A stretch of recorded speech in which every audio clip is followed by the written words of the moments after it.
Batu balingi vérité te, batu balingi soit le bibuzo botiki, le quoi mukolo soit le bibuzo botiki. Aza muntu mwazo luka kufa na maboka batu. Ngana obe na osimba na ngaite. Abi ki ngana mtakanda mkuse mkono wakuta na kobeta ebo akufela ngana maboko na osimba ete. Alikana teve finga de insanité sans pour autant à se gêner. Alikana teve mona akenda même ko bafouer corps. Ya fait babiando ngapé à son âme. Est-ce que mutu ne sala bien ko za bon? D'ailleurs Robin Ndibo ana mbongo wapi sangata na mbongo ta. Robin azo mbongo wapi? Robin Ndibo azo mbongo wapi? Robin mbongo wapi sa kiona pisa mbongo sa. Azo biso akana mbongo te pe na lia mbongo na été. Parce qu'il a manqué de respect. C'est un impoli, il a manqué du respect à Warrior, il a manqué du respect à Fali. C'est un impoli, tout fait un ingrat. Aza impoli, aza ingrat. Et puis ingratitude à Robin nous a dit qu'il ndoki. Ba Robin nous a moins ba kanga pe ndoki nanka. Pour niveau ya ki ingratitude na ngwana oko croire. Obo za la ka loyal bokemba. Oh, donc Robin yo eke bonga na maboko Fali, po saneli Fali ni. Po saneli la Fali ni. Donc yeso ye avec un objectif à bon na maboka Fali ko kemba na yeso ko kemba ezoko parce que ko beta musique te Fabregas a lekio batutu ba lekio ezoko beta musique te le lo changer comme sous Fabregas a lekio bon na ba ke Robin a lekio Fabregas a lekio na mamtu na définition en les gens nyonso o no ba mera Fali azayango parce que même yazo comprendre que Fali a les gens. Mais tant qu'il y a des artistes qui sont derrière Jean-Marie Kassamba pour nuire Fali. Tu me connais réfléchir. Pour quelle raison Bol Kaba Salam? Les obisons se disent que chien à battre pour un artiste congolais c'est Fali. Au lieu de Luka, Balinga, Azala, mais bon, Balinga, Azala, tes succès n'a pas dérangé. Et aujourd'hui, tout le monde sait qu'il fallait victime et élévation, victime et succès. Il y a un moyen que Dieu ne vous déteste pas, mais il préfère moi. Biso soki oyo simba ba valeur o elere azanango tokoya wana to lakisio ke okoki o simba ngo te poza valeur sûre o tona ona Congo. Le reste o soki pona Didi a traité ba insensé o soki pona Didi ba insensé baza ana raison ba insensé oui ana raison ba tu a traité ba insensé baza pensa ba insensé.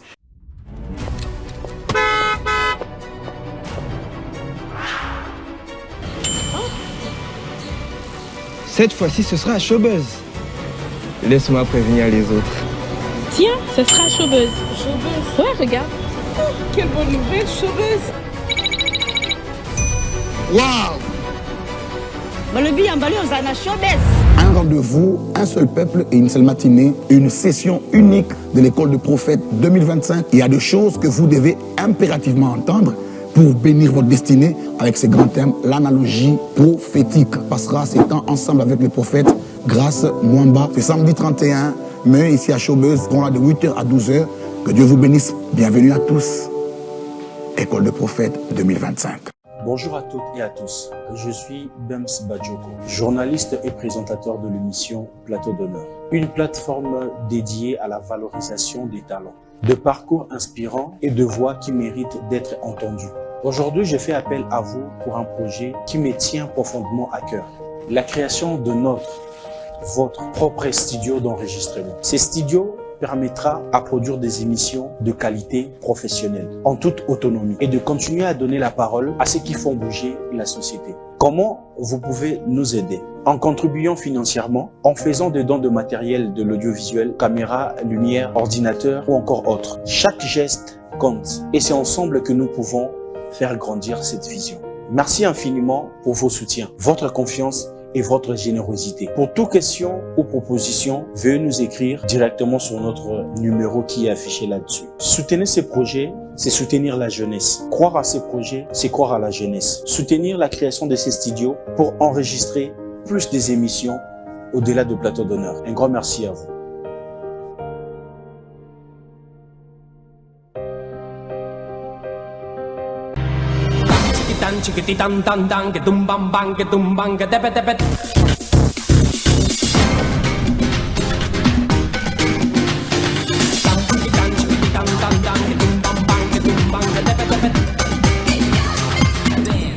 Mesdames et messieurs, bonsoir, bonjour, ça dépend à l'heure dont vous allez tomber sur cette vidéo, c'est Plateau d'honneur animé par les vôtres de toute une génération. Tonton Bems, vous êtes en train de nous suivre localement sur Congo Best Télévision, la chaîne de la Nouvelle République, et sur notre chaîne YouTube Plateau d'honneur. Vous nous suivez de partout dans le monde. Si vous aimez ce que nous sommes en train de faire, je ne cesse pas de marteler là-dessus. Abonnez-vous, partagez le lien de nos émissions, ça fera énormément plaisir. Ici nous mettons le sujet, creuse le sujet qui touche vraiment la société et la population, nous le mettons sur la table et nous invitons un analyste ou encore un homme de culture pour partager ces très bons moments de change d'ensemble et y mettre de la lumière dans certaines zones d'ombre. Et cette fois-ci, toujours avec celui qu'on appelle Alexis Wechi, chef de guerre habitué de cette émission. On va essayer vraiment de changer comme il se doit. Mais je profite de l'occasion pour faire mes big up à celui qu'on appelle le champion, Martin Bakole. Martin Bakole, champion. Ou moko tozane kaka waza fierté nationale nako bandela ka toujours. Donc big up à vous champions, là où vous êtes en train de nous suivre. Un grand merci à vous pour ce que vous êtes en train de faire personnellement pour Tonton Bems et cette émission Plateau d'honneur, un partenaire privilégié Ambé. Donc big up à vous champions, là où vous êtes en train de nous suivre et surtout que au bandeli déjà préparation dans l'isusu ndengezo les kamala en tout cas champion nabike mikoloza awa toko solo là Kakane, tout ça là, toujours avec le big Martin Bakole, sans oublier celui qu'on appelle Eli Bompenzi. Moi je l'ai dit toujours et je répète, si vous avez ce genre de personnes au cœur d'une femme, honorable Eli Bompenzi, donc les Lara Mingite, donc big partenaire Eli Bompenzi, big up à vous honorable, là vous êtes en train de nous suivre, Plateau d'honneur et Tonton Bem, c'est ça toujours Nassimanon, Marambeleka, toujours bien. Je suis avec celui qu'on appelle le chef de guerre à qui j'ai dit bonsoir et bienvenue. Bonsoir Bems, merci beaucoup. Merci Nayo et merci à tout le monde au bar au Talabiso actuellement. Un grand merci parce que je dis toujours Batouba Talabino va accorder 30 ou 1 heure du temps. Les marque il y a considération dans Bazo mérité. Merci et Belé Nabango. Et plus particulièrement nos partenaires dans tout soutenir. Là je vois directement na Djobour, je vois les génies. Abraham Wata, aigle de Djobour. Il n'y a pas de comme toi en minute en Afrique du Sud. Toi, on a Abraham Wata, le génie, aigle de Djobour. Abraham Wata, aigle de Djobour, le génie. Je te salue, tes bros. Un grand merci à mon grand frère, Yawili Moucheni, Code mondial. Yaya Wali Maroussa Sabalik n'a été mécène éternel. Aza mécène Lelo, mécène Lobby, mécène pour la Libela. Yawili Moucheni, je te salue. Et je salue encore maman Mimi Ituni, maman, la maman des mamans salute nayo. Merci beaucoup à maman Nicole Ilouté. Merci beaucoup à mon grand frère Jean-Flavien Kaniki. Il y a maman Sandra Aguito Kaniki, couple Kaniki, Topé Sibino Bambote, longévité. Et puis Nzambe Abatela Sunga. Donc Jean-Flavien Kaniki, il y a maman Nabiso, maman Sandra Aguito Kaniki, Clarisse Mouyembi. Il y a Vienangai, Guilain, Ntsebe, maman Louise Mahamba, USA, maman Kati, Kato, Nimba, saluté. Voilà, Alexis Wichi, tu partages par mon boye changement. Il y a bien d'ensemble qui sont babisinga bazo menacé yo, babisio bazo bako beta yo, bako humilier yo, bako longolo bilamba. Qu'est-ce qui se passe, Alexis? Bon, ça, bato balinga vérité, parce que mon inga naza artisan et vérité. Je suis celui qui est venu instaurer vérité dans ma musique et surtout dans ma musique. On a la légende. On a la légende. On a la légende. Parce que nous avons la légende. Faut avoir faut bandi tout ça. Donc la légende d'abord na mike ba âge na biso baza. N'est la légende parce que na porta vérité dans ma musique à Congo. Les lots d'internet sur la vérité, même na TV. On a mis qu'il faut la vérité. Donc les gens n'ont alors que vérité ça dérange parce que bato balingi vérité te bato balingi so alobi buzo botiki ya lokola mokolo so alobi buzo botiki soki boye bo recadrer bango bakosilika silika alors ngai bamena so ebanda mpe mwa kala na mesana nango eza quotidienne na ngai mais keba etro oyokango mpono babeta yo te nano bakango na nzela te obetanga no ndenge nini eza ngai te quand même po betanga mpe eza quand même nga comprendre eza motu moko boye te so ndenge eza nga yo aussi bato tu bakanela nga babetanga na bamona nga te bamona robe balebele boleka nga bango te comprendre bango nde bayebi nga bamona na bango nga mpo nga na po toujours mosusu to na Paris na gare na ville na boseni ville navanda na gare boye jeune moya na bamasani yo tolukako yo omona na se na omona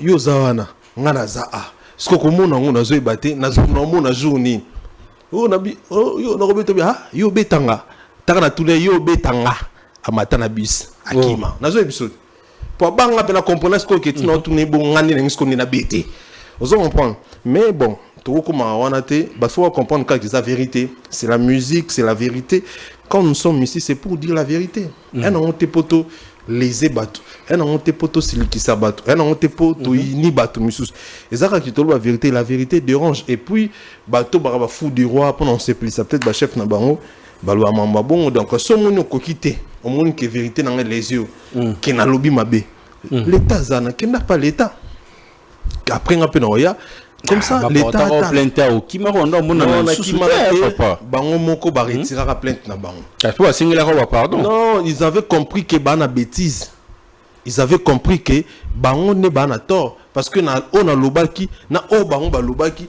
ya bango ezaki injure ya avec vérité pour faut ça la nuance et na ba fingaka et na ba la vérité ngana lobaka vérité ngana finga te sous a pembe non jeune wana ya pembe so amundo jeune wana ya mundo na détail au kandoza nous on comprendre et puis on va hôtel là comprendre pendant que ça yo voilà Alex Fishmambo lo balilo zebele men na to banda pina na jeune moi jeunesse amaramba ngoyo tu banini to lali to la moki a camionnette mbola za takebino mabena ki kombono petanga makina kati Alexi wechi bana wana ba deux fois na ebité azale na ngambu na bino bon na ebité soka longwa sokini ou bien vous savez de problèmes personnels vous ba communicateur ya fali na ye et ya communicateur fali te ko tsageta na mboko ngane to mona nganga komi communicateur oh boka mna mbola zenga kane to mo aka nganga boye bité arrage maître te nganga lukuta aza nganga ape kacha mo lemba comme na ta de combattre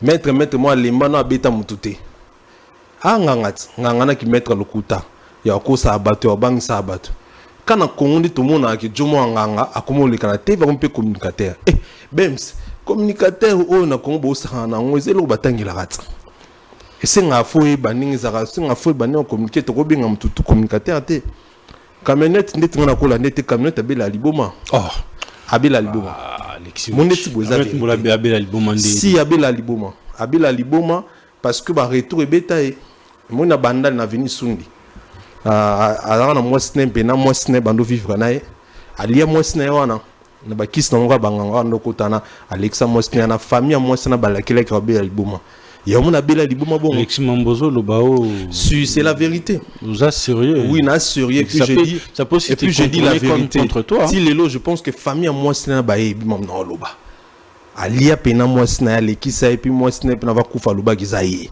ozo comprendre ba lakela ke soki zayo obela liboma yo mon abeli liboma yenda zana kota hôpital na nzoto ni mona na katine mana ba plastique ana ba cho ba nini ba cho na ba plastique ya suna ba organe de biso to na ngota aza muntu mwazo luka kufa na maboko bato ngana obe na osimba na ngai te abiki ngana mtakanda mukuse mkono akuta na kobeta ebo akufela ngana maboko na osimba ete afinga ninga zo finga mais biso nde to lingite biso bengana e po ata antivaleur yepe nde to bengana vous comprenez ba mi balé moko mwasi auto bengana pino officiellement mbali ya mbali eskoyi bona ya mosi on solo na libi non ya mosi na pour dire que non au soulevant na otanga kombona te mona ki vidéo mo sur internet notre sœur bazui photo na yo basangisi na ye c'est qui la sœur je sais pas question donc ngana loba camionnette nazana to bengana ye c'est un antivaleur aza mukolo makasi ana ba 60 ans déjà.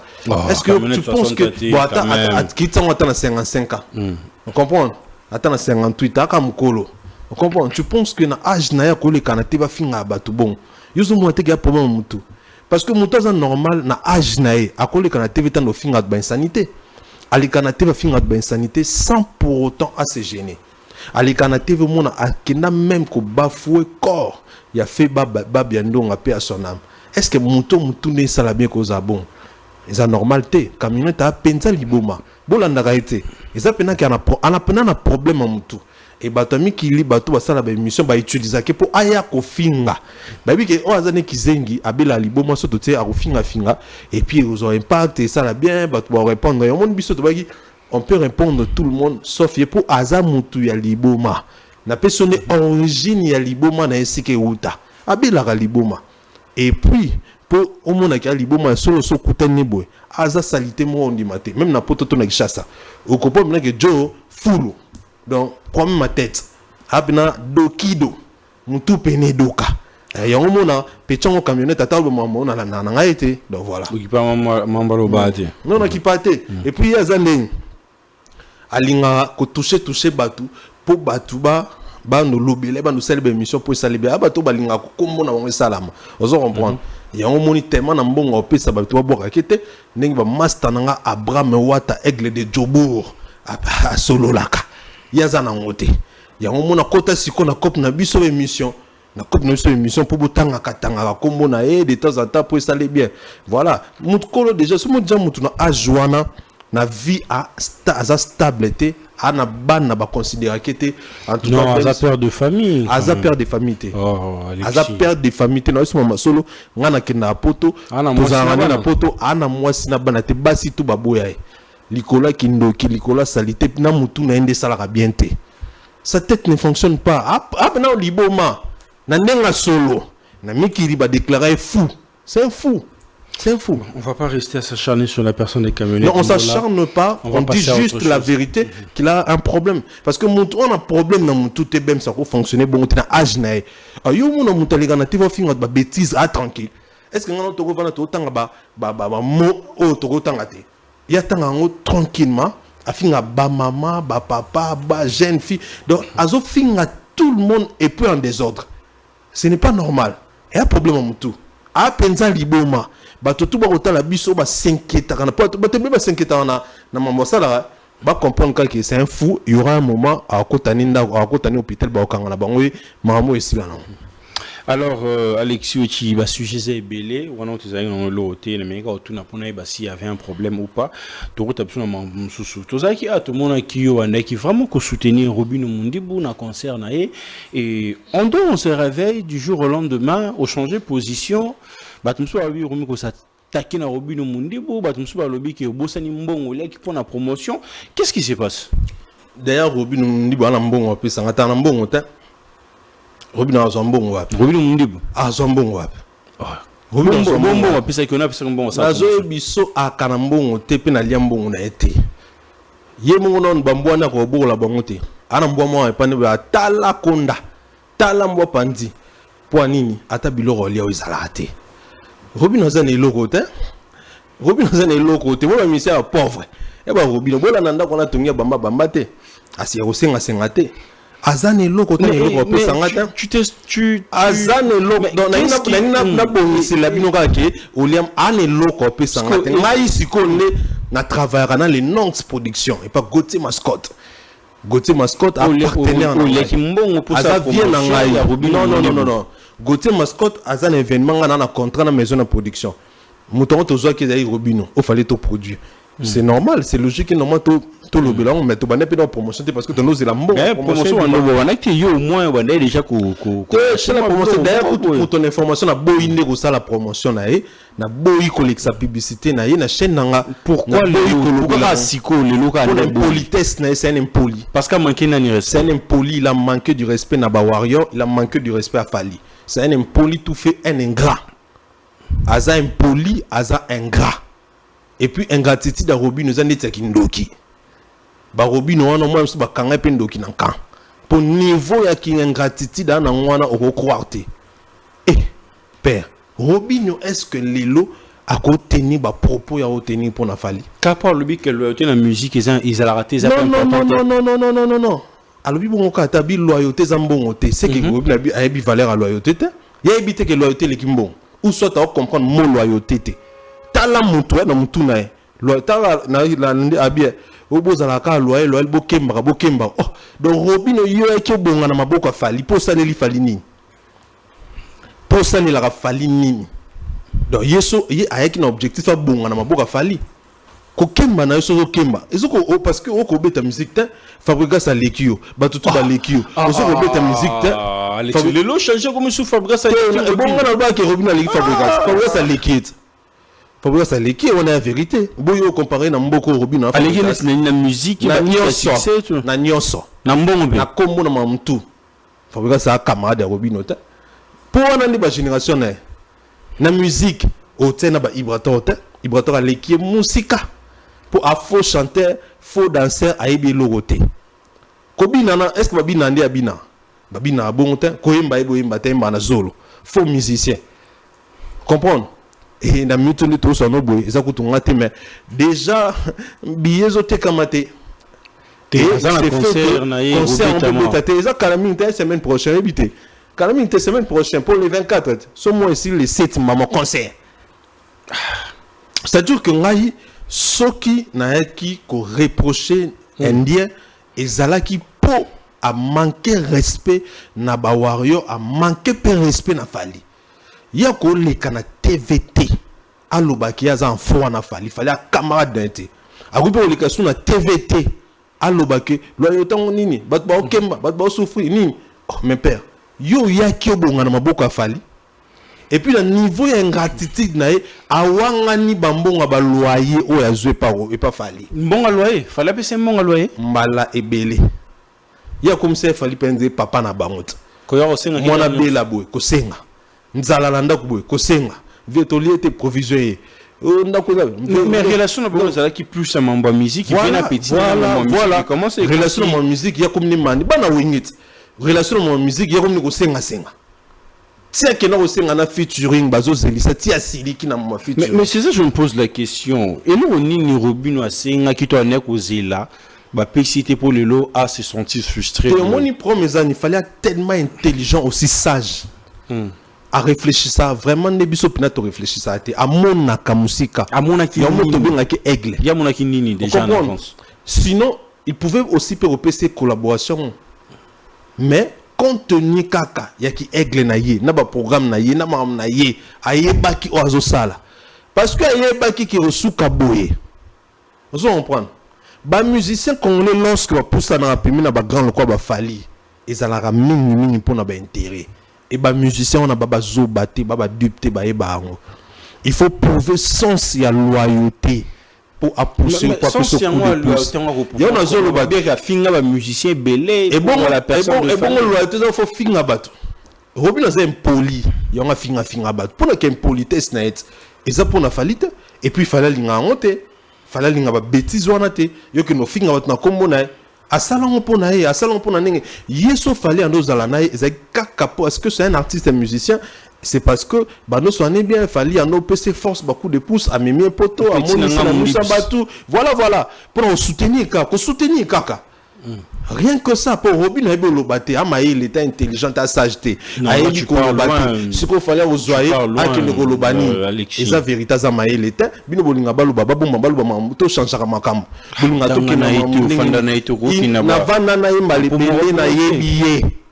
Il n'est pas intelligent. Moi encore sage. Il aurait prouvé qu'il y a ça un côté parce que dans le moment où toza. Cela il m'a aidé. À quoi ça m'a boité. Et puis on a CP na ngapo nzambe bina bimisa na poisa. Ba Robinho ba jara bato soki fallait ça un featuring ça le succès. Lobby anga manqué fallait ngesa la biso sous pas si makasi. Chance kutu.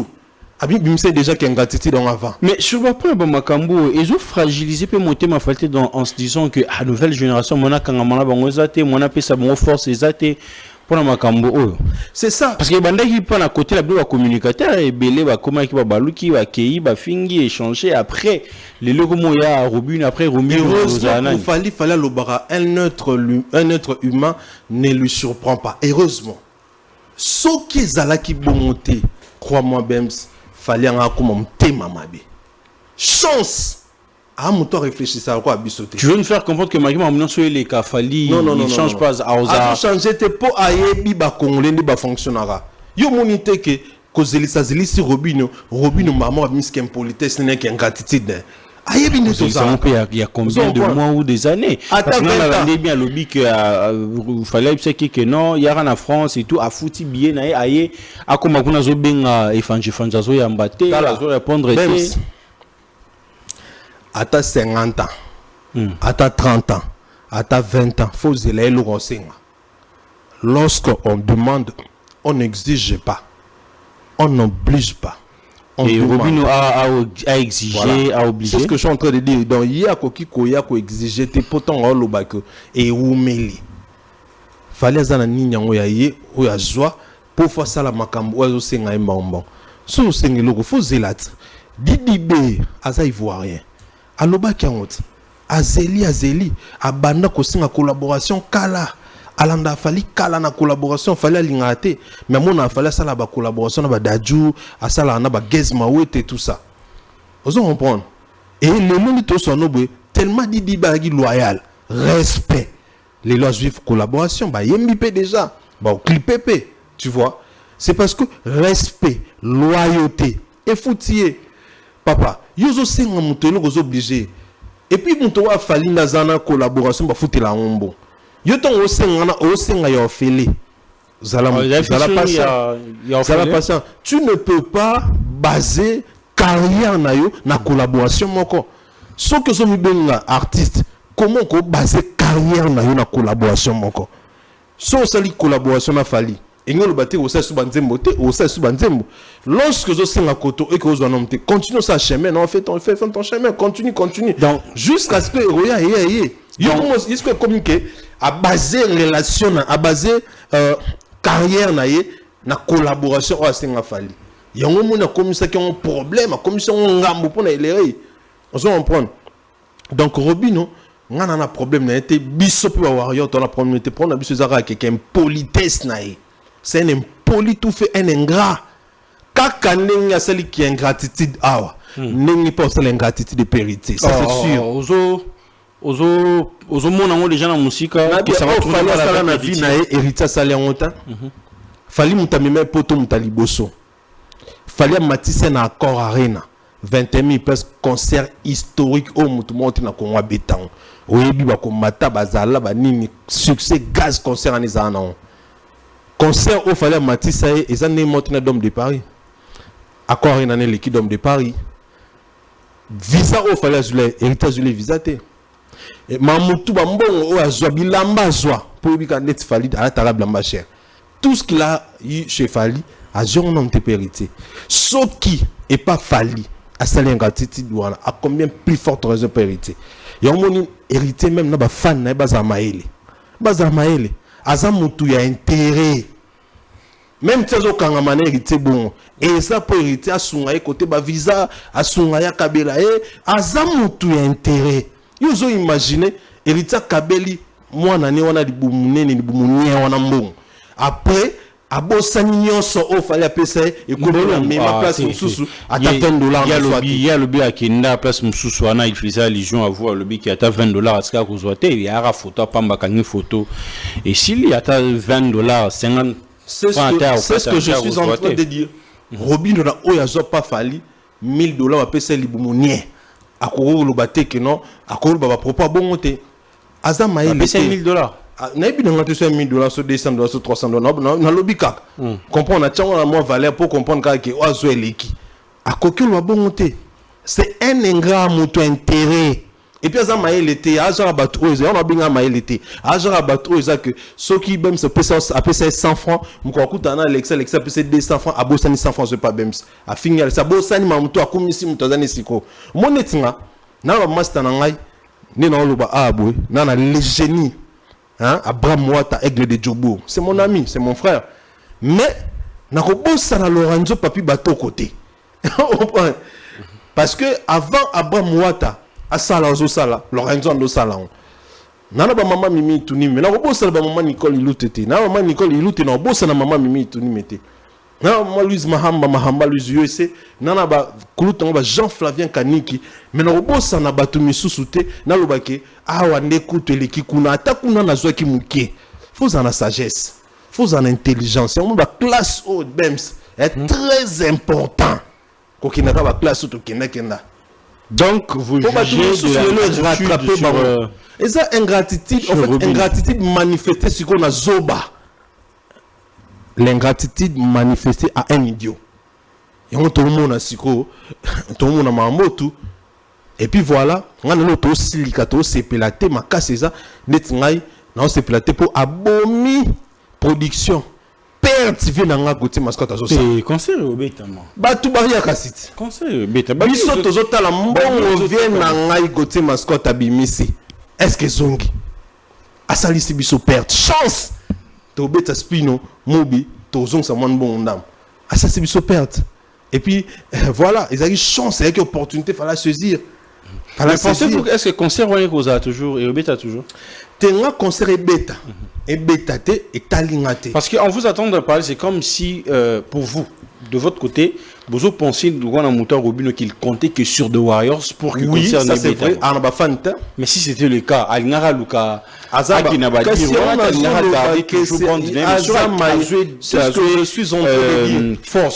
n'est pas intelligent. Lui en fait. Il n'est pas intelligent. Il ne croit pas en lui. Il ne croit pas en lui. Il va pardon à Sing. À Sing va pardon. Malébélé. Panan. Awang na Jesus. Asenga pardon. Asenga ba pardon. Oh. Asenga ba pardon. Quand on a cette bêtise, à sali bouzo ba yo senga pardon.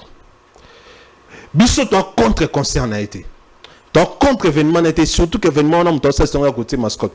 So simbi et ça biso bien pour venir biso côté là. Mais biso ne toyate. Bino banane. Ba warrior. Boké concert mundi boté. Toké tant que ça impoli qu'il est. Tout ça. C'est un impoli, un malédiqué. Chaque jour, à la sacan qui est quand tu parles de malédiqué, directement, tu es en train de citer ses parents et c'est un peu de... Non. En tout cas, bon, mais côté, on a été, je respecte. Non. Écoute-moi des secondes. Écoute-moi deux secondes. On respecte beaucoup les familles. Monde de famille. Tu respectes trop. On respecte beaucoup les familles, donc on ne peut pas venir ici tout le monde d'autres quoi qu'ils a biso bon et ça la bien te. Net baba oui même ça kola ni pe na balabala o hebité. Est-ce que yo mona no ba chege ya ba indien te. Bazala bango. Bon, c'est indien. Azala indien. Indien. Alexis, on ne va pas rester là pour s'acharner sur la personne de... On ne s'acharne pas, il y a des questions posées et puis te répondre. Alors, il y a pas mal d'artistes africains ou encore congolais à leur rêve en fait. Ils ont la featuring na nigérien, on a Wizkid, Davido. Mais entendre parler David Arlobake, Azana featuring na Fali, mais pour lui, il n'a jamais préféré de faire sortir ces featuring-là, préféré à Bombango. Lui, son souhait, à la race à la album en commun. N'est tout le monde a Junatak, n'est tout le monde a déplique na Fabrigas. Lui, son souhait, c'est ça en fait. Un album en commun avec Fali. Ah oui, il y a un moment, je pense que, encore une fois, la question tout par rapport à Robin, tout ça, il faut comprendre grandeur à Fali. Lorsque Davido Ponaye faire un featuring avec Fali juste une chanson et que Ezo Ponaye en monango et kokate. We need to do something crazy tout ça. Mais c'est le mot bizarre pena un peu le mot grave quoi. Un album tout ça. C'est parce que à qu'on reconnaît un grandeur à Fali. Alors ça la collaboration avec Chris Brown. À l'obang on a Chris Brown T. À ça la collaboration avec star et bel américain. Mais pourquoi on a tout à faire la biffa ça l'album collaboration intime mais album. C'est parce que il voit que Fali c'est une grande star et que Fali a la potentialité morobo o msus batebele non ba exploiter en penzate. Alors il y a un sous kananze motali ba exploiter pena o ebele c'est pas Fali et que y pas à la bénéficiaire on n'est pas falloir bénéficier ndambo pas nae. Donc les lots il y a pas c'est ça et ça que grandeur a Fali. Ba potentialité a Fali. Et belé o Fali azanango batu belé baroye bangoza batu oyo bazouta mingi libanda to batu ba fonctionner libanda Et en plus, ils ont beaucoup plus bénéfique na batona que na biso. Quand on a question collaboration, au moins on m'a rebi no basaliat. Mais Didi Ben a tourné à Saline. Azeli, ti azui, et puis il ressalait bien et salit bien la carrière. Donc, Bems, Fali, à Moutou, il faut que Congolais, na minute on a envie, na minute on a zone de en musique, bah musiciens surtout, bah comprendre que bah na diamant mon boy, to be bah na loko moko ko déclencher ma carrière na bango sur le plan international na un clin d'œil. Juste comment ça peut déclencher bah pourquoi parce que pourquoi bon ça carrière bon ending na bon fallait pas ça carrière ending ça la bongo.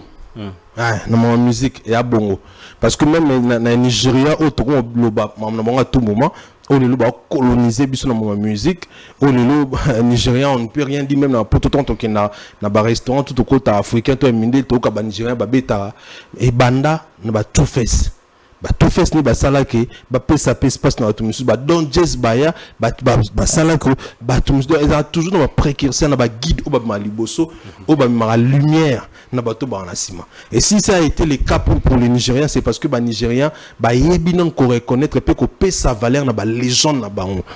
Et puis ba na sens ya respect na ya loyauté. Biso a ton na bilo wana te. Fali aza lelo guide ya musique o akoki ko sunga ba pebele. Mais le fait que... Mais pourquoi le fait pas alors? Justement, on l'a expliqué. Le fait que Batouba ba vérité, les gens sont fake. Les gens sont mauvais. Bazamite mamabe. So sali succès ba yinio. So tombo ba yinio. Kongo zalaka na se. So mati ozui o tombo ba yinio. Alors, pour un comportement, ça empêche vraiment. Et ça, élément capital où empêche chaka. Faliko, kabula lumière nena batunya. Kongo rosunga mutulelo bia fingi. Robin Yohanat, c'est le pareil. Au sungi le lobe fingi, au sungi le lobe fingi. Alors mutumo autant linga ki asunga ba fingarai. Mutumo autant linga sunga batu bazara ba grand envers. Mutumo linga sungi ata okozongi selaye gloire wanate mais au finga pété on le bapi mabe na ete ou carrément okosi la kepe makambute. Pour biso mona na mboko muta sungi mutu mais après ton bakabona mutana mokosi la muta sunga ke makamu. Alors je pense que les musiciens nabiso congolais, il faut pas prendre conscience de savoir que au Congo, ton matato kita guide muto bateli biso pour déclencher ma carrière nabiso du côté international. C'est fallu preuve musique autant tout ça là. Ezalaka na ghetto, muto bimison na ghetto, muto commission lelo sur le plan international, c'est l'artiste Fally Ipupa Aigle. Donc c'est son époque, il faut bango. Bazala ouvert, motema boboto, motema rofongwa mananenge solo, ils vont bénéficier de beaucoup. Lelo Gezma oete alikaba musicien congolais ebele. Moi on va prévoir Gez Alekiba. Tu sais pourquoi? C'est parce que il est non, lelo sur le plan international. Même la carrière ya Gez, ba collaboration Gez asali ba musicien belo ba senga ba luka ba sala collaboration esimbate. Est-ce que tu imagines que Gez asala collaboration na Dadju? Vous imaginez combien de musiciens congolais baluka basala ba collaboration même na ba Dadjouane Simbate nga yoka faire aloba ki asenga taille collaboration taille kaboya mais lelo Geza na facilité imba na taille parce que Geza imba dana Dadjou imba déjà et sur le plan international na mboka libanda Geza il est beaucoup plus connu qu'on les peut-être na ba faire même qu'on peut-être na ba musicien belé tant Didi Bazolo ba on peut ça exemple ya Geza Mawete. On comprend.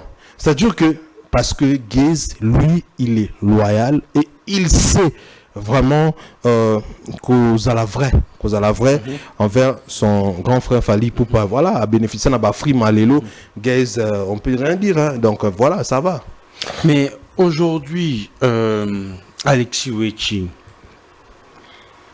est-ce que définition légende tout est bien? Je crois que ce serait ma dernière émission sur ces points. Il y a mon ouais, bah, légende. Définition les champs de buisson sont bien. Ce total il fallait en répondre à nos critères tout.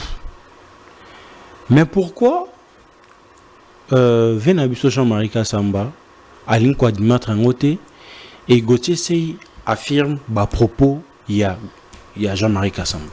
Non, en fait.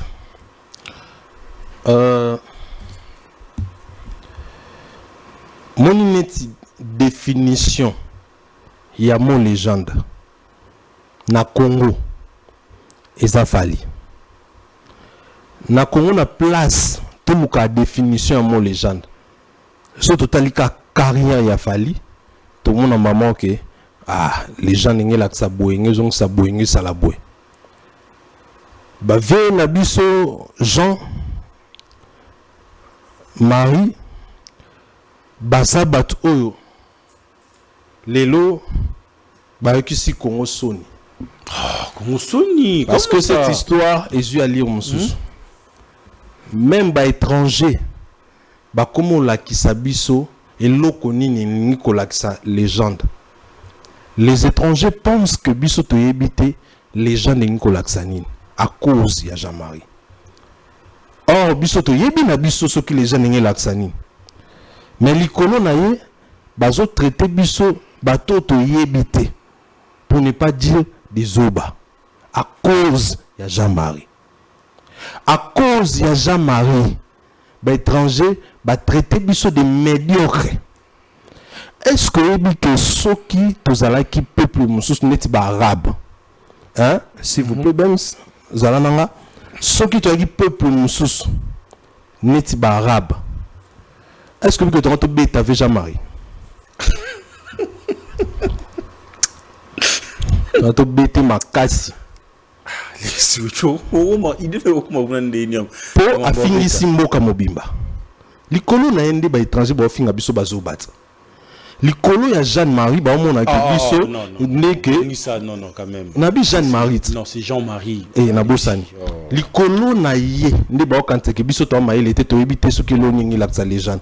Yuzo mona ba correction ba mokobe ba ba porter biso te. Yuzo mona ba correction ba ivoirien, ba camerounais, ba sénégalais parce que le Cameroun est partout. Ba zo porter biso tout la honte, autant la réseau te. Bazo talisa biso on dit que ça to yebité to yebi na biso ce qui les gens ngela laksanine. Jean-Marie ne a que comme maman kambango bongo qui bon ça va nan bien sous Jean-Marie Kasamba ne a que maman moninga memeleon Massa Samba ameni makamuna nini na ye le lombo kambo matomo finga mabazo balikolo na ye en plus alobi kaza journaliste babi na Congo bana ba journaliste bazo baboy c'est que bina mboka na ba bazo bana bazo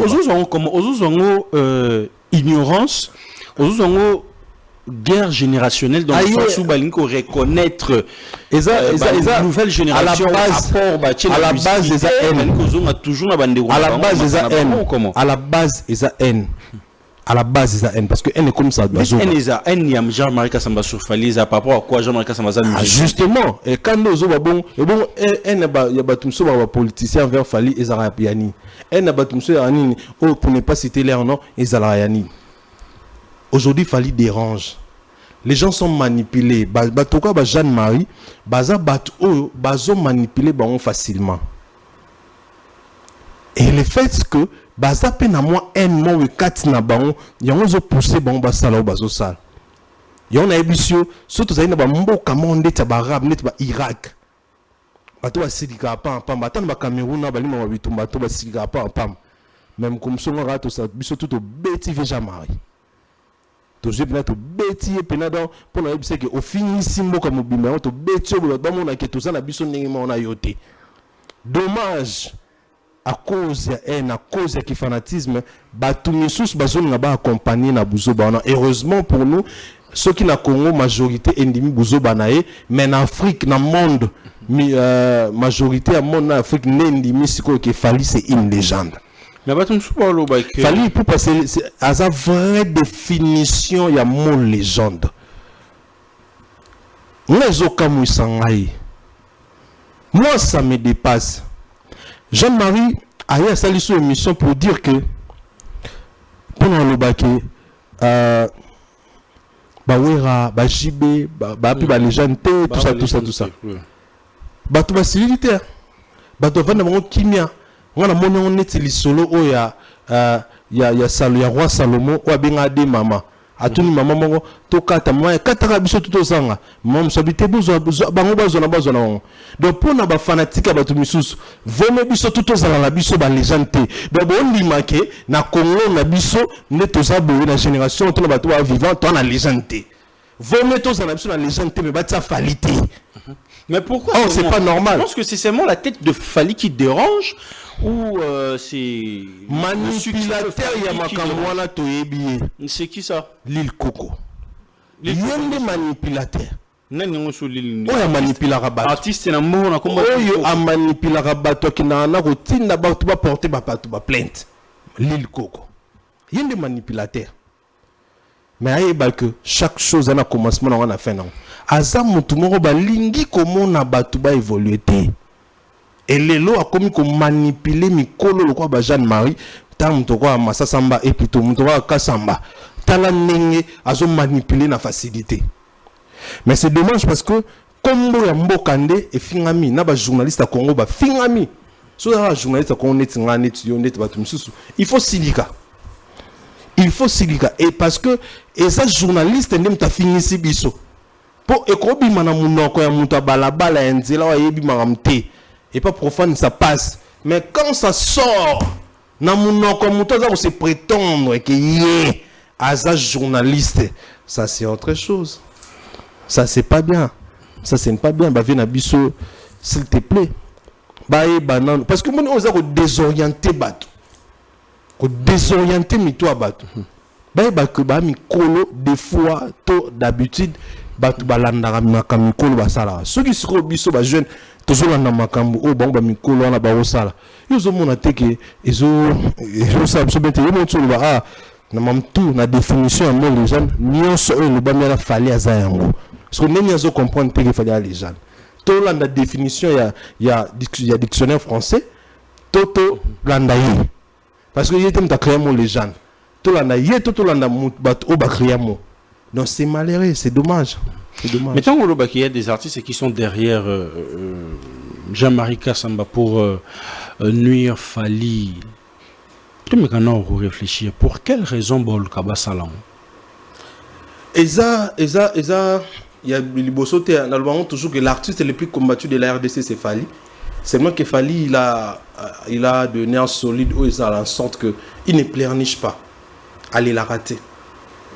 Il y a beaucoup de saillé allez la rater.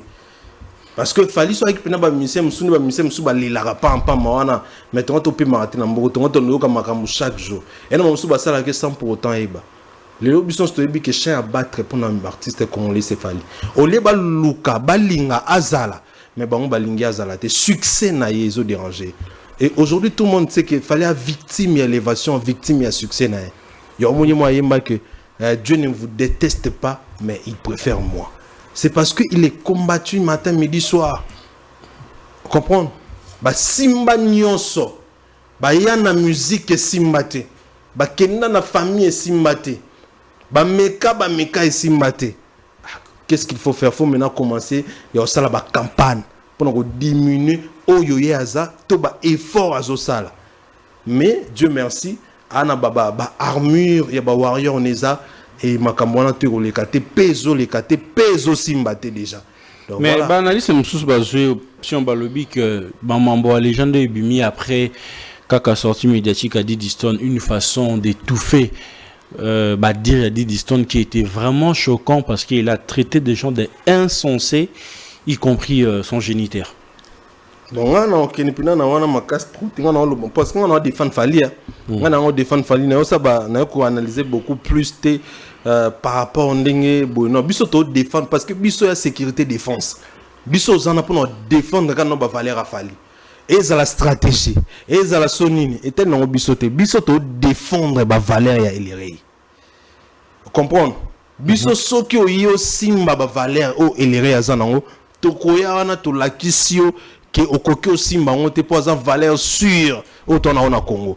Le reste, ceux qui pour na Didi à traiter bah insensé, ceux pour na Didi bah insensé bah ça, on a raison bah insensé, oui on a raison. bato ya traité ba essentiel baza penza ba essentiel wana ma ce soit état libisoté o état libiso ça que parce que on a acteur culturel ngai na acteur culturel on a protégé la culture en mboka na lelo so mutu muso bimi a Rolanda lokola fali to kolobela pe bien de to lobela ba gaz ma était bien on se comprendre ce qui mutu mo sala o il faut sala to koloba bien parce que biso musamso koloba ko éloger ko pe sa force na bato ba sala bien. Voilà, donc le reste futilité essentiel ma famille bato alambi bazong si bewan etali biso tenga biso to lobela la valeur mo likamba suka ngana to kota na dossier ngo c'est ko permettre nga lisusuté dossier ni kombo ya Kofi tanga misusu na makambo mwana nsuka JB non retourna non et tout parce que babi dernier sortie pas émission à mwana nsuka na Frank Stemai que je salue DG. Que non, il y a Kofi aussi qui est là derrière. C'était Kalukile Visa qui ne porte pas, qui ne portait JB Plants Kuna. Je ne sais pas. Ma musicien de tout le monde prend ma musique, tout le monde a soupona ko. Mais quand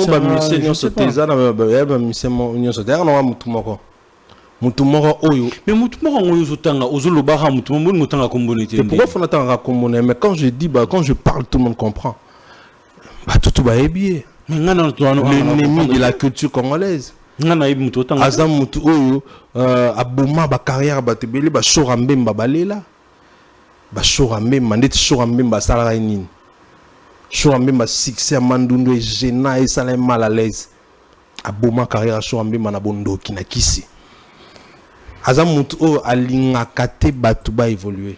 Mais si c'est le cas sur Azam mutu oyo alinga fali. Kasi il fallait okokate mwana nzambe ti yo moto imba mwana nzambe fallait okokate discipliné intelligent sage aibi joueur il connaît les joueurs avec son jeu aibi jeu tout parce que y en a gauche y en a droite et simate et lui alinga muto ça la succès te alinga batu misuba renete c'est un méchant monsieur abanango kala abe banana batutu ya musique mboka o ba papa ndeti mutu kwa papa luamba lukela problème ni ya ginati kuno po yezala ke no baluka ba so ndeti papa luambo alukela papa luambo problème ni alelisa na papa tabula ya papa tabula ya kufa ndeti papa tabula alukela problème ni papa we makutu donc tia kinana se mabele akinana kanda na ye king kester menea abimana mwasa king kester menea nda kwa king kester menea wana mutu ndenge nini wana siko na batona tu ka bango ne baluka basale mabe mamo oya sala batona yebana mais oye alobaki ni basala mabe so botuni lobango aloba ngote o batona basala ya loba ngote ya lingi mutu sala succès te et ti au comme on a point O c'est la méchanceté oh yé comme la kai pour bakanga na poto ya yezala ya solo mais JB moi nana zumbo na sombi lopango na ye moi nana sombi lopango na ye moi nana commencer la activité na ye moi nana mo kina ba chine osuma bila mana oteka pourquoi bolinga bo manipuler tin niveau pour JB on sala nini parce que à propos ya moi nana azo confirmer que ezaye c'est la méchanceté. Azamut oh, il faut abîmer la musique à Congo, à commencer la tamara musus, à tika ba musicien tranquille, parce que amut azo bon ma musique à Congo, à manipuler ba jeune artiste tout ba no ya n'envoie bien net ba Inosbi no ya n'envoie bien, yé mut manipuler Inosbi, le so carrière ba Inosbi comment ba yé, ba Fabregas yé, Azamut ma be mon ko ça la blague té. Awele la roligana te va se victimiser ngai mais yende mutasala batu mabe tanete lo raboto lo banini papa chéri asali mutu nini papa chéri asali ye nini po komati na niveau ko o sala en sorte que muninga ke na supoto te okimi se poto a souffrir nenge yo souffrir kana kichasa c'est pas gentil to ko encourager kama kama boete bems. On va prendre une dernière sujet pour finir. 15e single ou encore certification au Fali au coup décroché en featuring avec Dadjo un coup par lui qu'à chaque fois que Fali a un problème il fait l'homme sous ce bima il y a bien. Je sais pas comment vous prenez cela Alexis Wechi pour finir. Alors je disais que je veux dire que tant que Sarabino qu'il fallait l'équipe à tout bino vous nous traitez de flatteurs, vous nous traitez de tous les mots alors qu'on dit que la vérité. Banda musique à Congo banda musique à Congo exista na longo peut-être bagrand parce que bagrand babato basalinzela basala indépendant tcha lelo ezalati lelo exista ba fondateur ba papa ba kabasel et tout ça to longo libango toyé na génération 4 génération 5 na génération 3 lelo il y a aucun artiste congolais Oyo azwa disque d'or. Oyo azwa single d'or. Azate. Donc fallait ça ibumta zo ba tout le monde sait. Alors, surtout quand on a fallu m'ta zo ba bilo bon. À combien plus forte raison faut la raison oyo etinda biso to protéger m'ta bon. To ba ngote ngana yo. Tondo konka pa tumsini wa loba ngwa na ba poto kingana zu single d'or. Qui ont un single de diamant, qui ont un disque de diamant, disque de platine, disque d'or. Na Congo, personne pensait, personne ne le savait, personne croyait que Tozora musicien Mobo, Orozola, comment que Zulaka, sont aussi facilement comme ça. Mais ton musicien bon na Congo, de Bengue qui a légende. Au moment où maman Salam Tassalam Wazati, au moment où Oyazozwa, Moutazon Wazalati, au Munisiga, Congo tozana un problème à avancer toko acquiser ba kambina biso toko acquiser bato bazo kamamboka bien sûr ba osala peut-être mabe mais biso moko bato peuple congolais mentalité na biso est-ce que ça n'a bien pour moko avancer parce que muto osala mamne taboye single d'or ndé moment ya congolais moi je single d'or oh salamate. N'est-ce pas que photo ya na sima muto na to appuyer akende bosso et puis to fongola mitima to za la vrai envers abende la biso batu misusu n'est-ce pas mais au monde na Congo batu misusu ba ofinga tout ça car cela ne tient au misa nango encore une fois félicitations à l'artiste. Félicitations à l'artiste Fally Ipupa. Alexis Wechi, nous sommes à la fin de cet entretien. C'est un réel plaisir de partager ces très bons moments avec vous. Ici, il y a une partie photo, il y a une photo qui va sortir ici, tout seconda ngokara, et puis tu auras vino comme ça toi aussi là. Christian, tu peux nous aider avec la photo.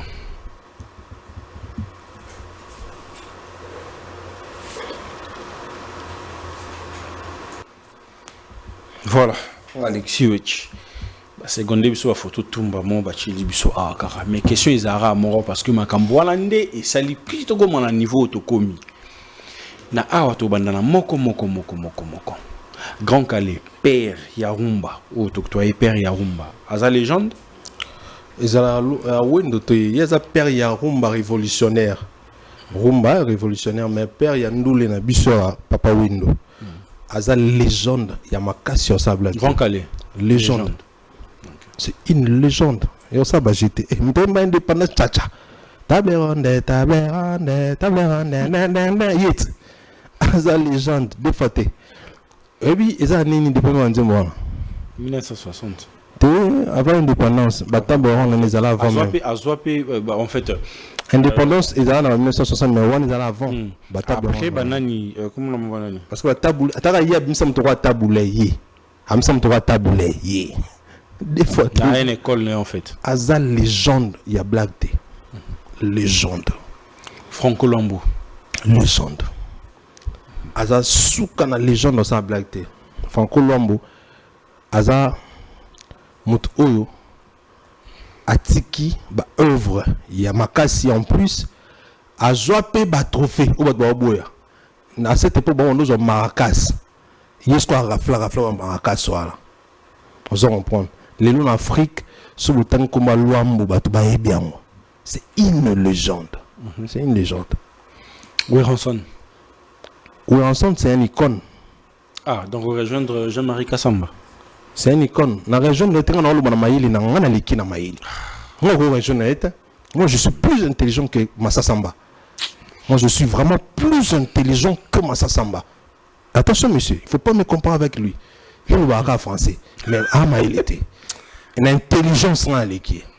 Pour moi, il y a une bêtise où il y a lobby dans ma légende. Tant qu'il y a lobby qui n'a pas de légende. Non. Vas-y. Oui, Ronson. C'est une icône. Baba trop basala idéologie non simba ba bimisa batu baba grand vraiment grand mais côté légende essayer à réfléchir vraiment sur ce point pour nangai le roi de la forêt aza vraiment légende aza grand aza icône mais légende Fally Ipupa légende donc définition à mon légende c'est Fally Ipupa aujourd'hui. S'il faut vraiment tout parce que est-ce que vous avez un dictionnaire où on a comment les gens expliquent à ce qui concerne Fally est-ce que tu vois qu'il est point par point une légende entre autres les éléments ci-après célébrité l'artiste le plus célèbre de la RDC c'est Fally Ipupa depuis qu'on Banda ou la génération née tout ça comprend moi le logo continue depuis quoi depuis qu'on banda continue moi ni attends coste linga boy donc poser la question non tu mais l'artiste le plus célèbre de la RDC c'est l'artiste Fally Ipupa Aigle talent le plus talentueux bourré de talent Fally Ipupa talentueux bourré de talent il y a un peu talentueux, un peu bourré de talent, mais il fallait un génie. Au-delà de talent, il fallait un génie. Succès, il faut s'appeler un succès. Il fallait un succès. Succès, donc, quoi. Et surtout, succès a fallu, et ça penza, kakananze moté même à sa personne. C'est-à-dire que soit tiki mandefu, tiki mandefu na Afrique, soit kati kovo, kati kovo na Afrique. Soit là tu débardeur en Afrique, soit tu pantalon minene, tu balati pantalon minene en Afrique. C'est-à-dire qu'il y a un succès, il y a musique, il y a un succès, il y a yemutu. Et balan moment où impact. C'est ça l'impact. Il a impacté toute une génération. Il y a Afrique aussi, même Europe. Notoriété. Il y a Makas, l'homme le plus influent d'Afrique. Il est parmi les hommes les plus influents d'Afrique. C'est l'homme magazine. Presque chaque année. Hein. La fois passée, cette liste à 50 personnes, il y a des hommes les plus influents. Fallait Zalaki. À nous, c'est ça la notoriété. En plus, lorsque conseil à sécurité Salamaka, na Congo, na musique, surtout en Afrique, il y a que Fally Babengara. Et ça notoriété. Côté on a route Kolobate, il a ça. Et puis il y a ma casse sur sa blague. Il a vraiment la notoriété. Il a soigné son image. Il a ça. Fait rigoler. Hier, on a un circuit fermé. Et là, on a vu sur la légende autour, soit entre hier et pardon. Parce que hier, n'a pas fan nae, n'a moi ciné, n'a pas nanae, babi que débat autour au côté ça a été. Pardon, même ce que ça Hervé na débat et concerné à tam qui était ni de près ni de l'heure. Quand est concerné par Fabregas, quand est concerné par des pliques, ni peut concerner été. Ou ils ont concerné. Ils ont concerné écoute on était.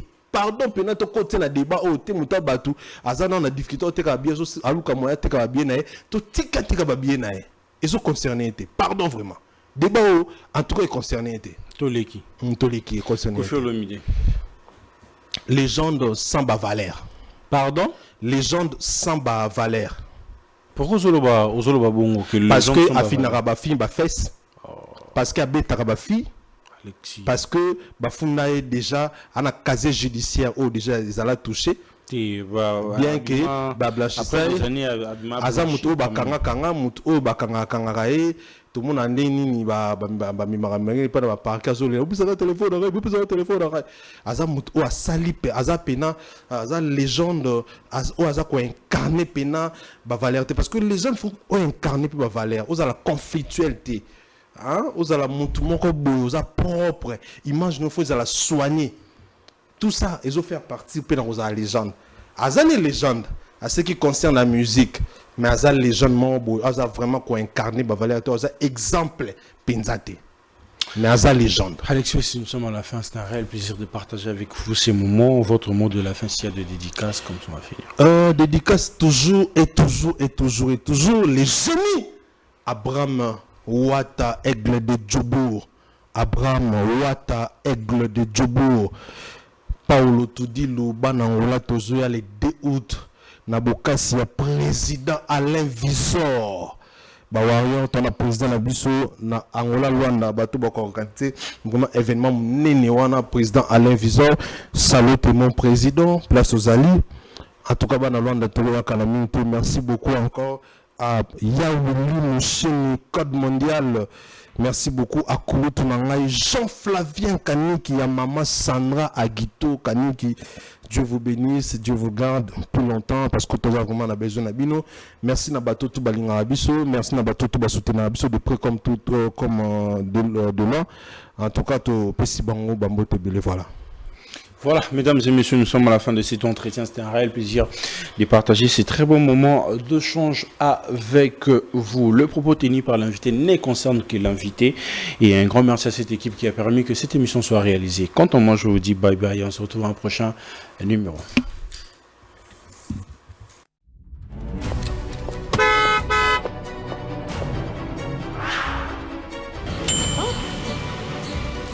Cette fois-ci, ce sera à Showbuzz. Laisse-moi prévenir les autres. Tiens, ce sera Showbuzz. Showbuzz. Ouais, regarde. Oh, quelle bonne nouvelle, Showbuzz. Waouh! Un rendez-vous, un seul peuple et une seule matinée, une session unique de l'école de prophète 2025. Il y a des choses que vous devez impérativement entendre pour bénir votre destinée avec ces grands thèmes. L'analogie prophétique passera ses temps ensemble avec les prophètes Grâce Mwamba. C'est samedi 31 mai ici à Showbuzz. On a de 8h à 12h. Que Dieu vous bénisse. Bienvenue à tous. École de prophète 2025. Bonjour à toutes et à tous, je suis Bems Badjoko, journaliste et présentateur de l'émission Plateau d'honneur, une plateforme dédiée à la valorisation des talents, de parcours inspirants et de voix qui méritent d'être entendues.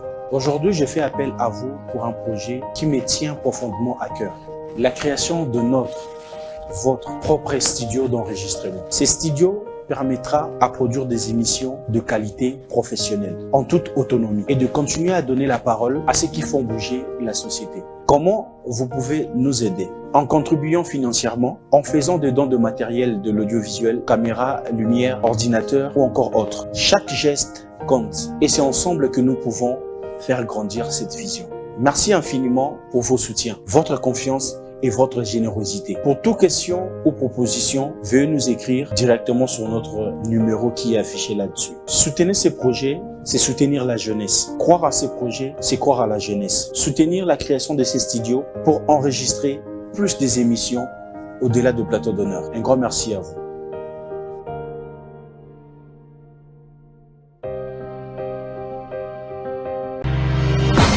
Chiquititan, chiquititan, tan, tan, que tum bam bam, que tum bam, que tepe tepe.